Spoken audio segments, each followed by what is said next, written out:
No gold is not in her. She's a diamond. Welcome to a very special edition of the $1 Million Peddlers. I'm Paper Guy. And I'm Mr. Magazine. And today's everyone's favorite time of the week.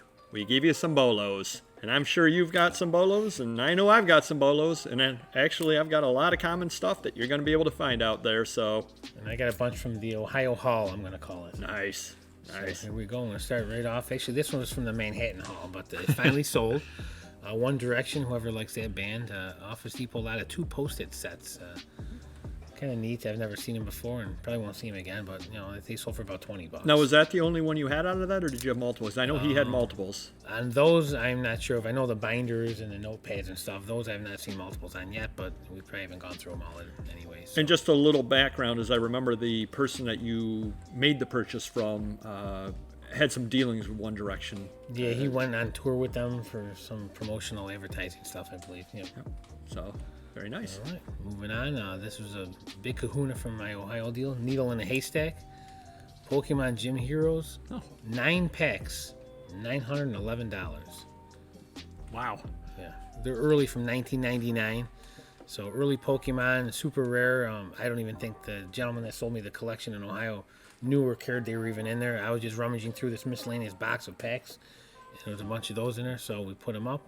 $100 a pack. Now, are they American or the Japanese cards? Those are American cards. Unweighed apparently means if you know there's foils or no foils in there, or multiple foils, I guess. Oh, wow. So that my lister figured that one out. So basically, people will take them and throw them on a scale of some sort? I guess, yeah. Wow. Just like the old days with the relic sports cards. So next, staying with Pokemon, we had this is a booster deck, Erica, $150. And that came from that same deal? Yep, correct. Yeah. Wow. Can't argue with that. So Not at all. making money right off Jump Street. So Pokemon is obviously really, really good if you get the early stuff. Yeah, early stuff. Yeah, late '90s stuff. Yeah, can't go wrong. Yeah, for sure. What year was it? 98? 98, Wow. 98. All right, next we have Drop That Gorgeous Movie. Ever watch it? I did not. I don't think I have either, but it's a promo. I like to think of myself as being. Okay. Promo box, size of a shoe box. I don't even know or remember what's in it, but it sold for $50. I took a $50 offer. No, that was from that deal also? No, this is from a different deal. Oh, okay. Yeah, but I said, I guess listed as open lipstick is molded to mirror case. All right. They still wanted it though, but Right. rare piece, I'm assuming. Apparently. I've never seen it before. All right. Next we have promo ET Blu-ray with the spaceship. So this, I think this was a dealer promo. Went for $75. We knew that going in. They sell for $75 all day long. New in box, pretty neat. Now, how big is it? Does it say? That's probably like I would say maybe a foot square. Okay. Yeah, Okay. kind of big. Yeah, pretty cool. From that's the Ohio Hall as well. So basically, if you get a chance when you're out there and you find somebody that used to own some kind of a video store, things like that, you can pick up those promos and that sort of thing and do well on Yeah, them. standees, anything like that. Yeah. All right. Lastly, we have a Hot Toys 1/6 scale Wonder Woman, not even in the box. $180 it sold for. Now, you've sold Hot Toys before. I think we've showed people. Was it the Falcon, maybe? Was that Hot Toys? Yeah, we sold a bunch of the Avengers characters. Yeah, superheroes. Yeah. So. Now, where did you get this from? A customer of mine, he's buying them all the time online, and I think he gets bored of them. He customizes them, sells them to me, buys them back. So it's a fun give and take. Nice. So, Nice. that's it for me. Can't argue with that. My first one over here for the week is something or other that I took a chance on, but the price was so cheap that although it wasn't what I hoped that it was, I still made money. I was at a library sale. Nice place to find interesting things from time to time. This was a large library sale that they have every year, and people donate a lot of different things to it. And they've got a rare and collectibles book area. And if you do go to any of the library sales, if you've not been to them before, best thing you can do to start with is go to somebody who works and say, hey, where's the rare, the collectible area? And they'll point you there. First place you should go. Now, it doesn't mean that you're not going to be able to find some treasures, because you definitely will in the common area. But go to the things that they've picked out as being rare to start with. Now, this was there, and I don't know why it was at a library sale, but it was. Charles Schultz Peanuts Snoopy envelope and picture Schroeder at piano. They wanted $2 on it. I was hoping that it was an actual drawing, because if it were, that's thousands of dollars. Big bucks. Unfortunately, it's not. It looks like just something or other that if you contacted him, it was kind of what was sent out to you as a, hey, thanks for contacting me kind of deal. But it did have a Snoopy envelope with it and had that there. I think I took $20 on it. But again, not bad for spending $2, taking the chance. It was almost like playing the lotto. It was almost like when you grab your scratch off and there's $1 million prize and you pay $2 and you end up winning 20. It's, you're still happy.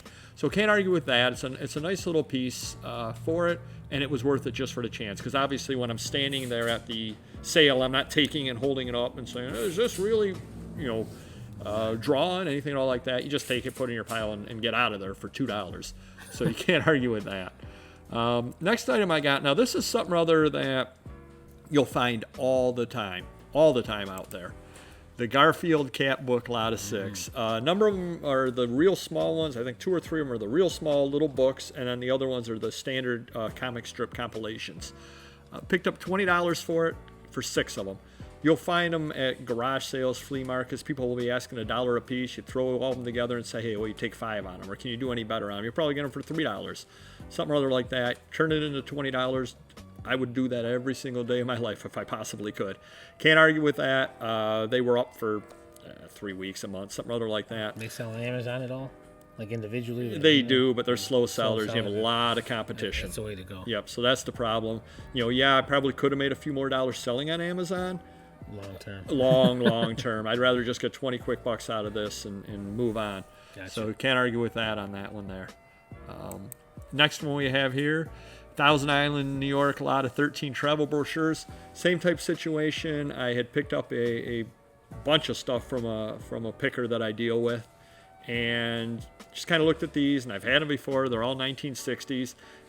Long term, I could sell them, $10, $15 a piece, but we're talking years before I end up selling all of them off. And I was into the deal absolutely right. I think I paid something like 40 or 50 cents an item, and I didn't buy them for these items, which is kind of important. You buy 100 items from a guy and you pay $50 for it, and you see 2 or 3 items in there that you can get your $100 out of. That's what you're paying the $100 for. Things like this are what I call gravy, because yes, technically I did pay 50 cents each on them, but I didn't buy the deal for for this. So anything I got out of this is gravy. Got $25 out of it. Guy paid my price, and he was overseas, which I found really interesting. I don't know why somebody overseas collects Lake George stuff. Glad he does, and hopefully he continues to collect it, because maybe his name's George. Or George Lake. Very well could be that he traveled here when he was a kid type deal, because that's a big tourist area. One of the beauties is you can find that kind of stuff around here all the time. Kind of ties back into the video that we did recently or previously. Know what's around your area, because you can find the stuff around your area. You're in Orlando, you find a lot of Disney stuff. You're in Vegas, you find a lot of Vegas stuff, obviously, that people collect. So Lake George, tons of people from upstate New York vacation in Lake George. You can pick the stuff up real cheap and list it and end up selling it. Speaking of knowing what your area is famous for, Susan B. Anthony. We actually have a Susan B. Anthony. You like that segue? Yeah. Do not try that at home. We have the Susan B. Anthony house here in Rochester. This is kind of an interesting little commemorative token that they put out for the 100th anniversary of the house, or 150th anniversary of her birth, or something other like that. And it was in a lot of other things that I bought in a different haul that I got. So I just kind of looked at it and I said, there's none on there. Let me just throw it on. And it actually sold to a guy that from looking at his username, he buys tokens and things like that. He's into coins and tokens. So he bought it for the token aspect as opposed to the Susan B. Anthony aspect. But again, it's one of those things you can find around here, and he can't find around him. So, well, now he has it. So good for him. Next thing we've got over here is, and this is kind of interesting, American Poultry chicken stuff sells. I was at a flea market. You saw my haul video about the flea market. This is one of the items that I bought at it. I paid $1.50 each on these kind of deals. Picked up a big pile of chicken things. I've sold a number of them already. I have very few of them listed, and I'm almost sold out of everything that I've listed. And you can find this kind of thing, at least in the Northeast. You can find this kind of thing regularly, and I'm sure you can find it in the Midwest. Just sells. I don't know why. I don't care why. I just know that if you buy it cheap, you can make a lot of money. And I love the title, How to Change Chicks to Gold. I think Hollywood's been doing that for years and years and years. But it's kind of a neat little graphics and a neat little item. And the last thing I have, I don't know how much you've been following the news, and I'm sure you're going to be stunned by this, but believe it or not, something in 1939, based on the Civil War and Reconstruction, can today be found to be racist 80 years later. Oh my goodness gracious. Just someone somewhere. Someone somewhere, exactly. I'm talking about Gone with the Wind. Well, there was all kinds of things going on. Are they even going to allow Gone with the Wind to be streamed because it's a racist movie, this and that? Leave out that Hattie McDowell, I believe her name was, Hattie McDaniel. She was the first African-American woman ever to win an Oscar because of that movie. Yeah. But people nowadays, some people are incredibly sensitive. And when that all hit, I sold 2 different Gone with the Wind, which were the only 2 Gone with the Wind books that I had. And this is kind of funny because I got my asking price. This is actually very funny. This was sold for my asking price. Then the person said, please cancel my order. I canceled the order, relisted it. It resold within about 5 minutes. Jeez. And this is the 54th print, which is insane. What you need to do if you do pick up Gone with the Wind books, which are fairly common out there are people who collect every print, believe it or not. What you need to do, though, is you open it up and you'll see May 1939, June 1939 3 times, September 1939 4 times. And this was all the way into, I'm sure, 1940, 41, something like that. You've got to count each of those things. So May 1939 is 1, plus 3 in June, so now we're at 4th print. Now 7 of this, now we're at 11th print, and then you have to add 1 more. A lot of people don't know that. You have to add 1 more on top of it because, for whatever reason, they didn't count the first print when they did their listing or whatever. So there were, if you add up all the numbers, it added up to 53. Add 1, it's the 54th print. And I still got $25 out of the 54th print with no jacket.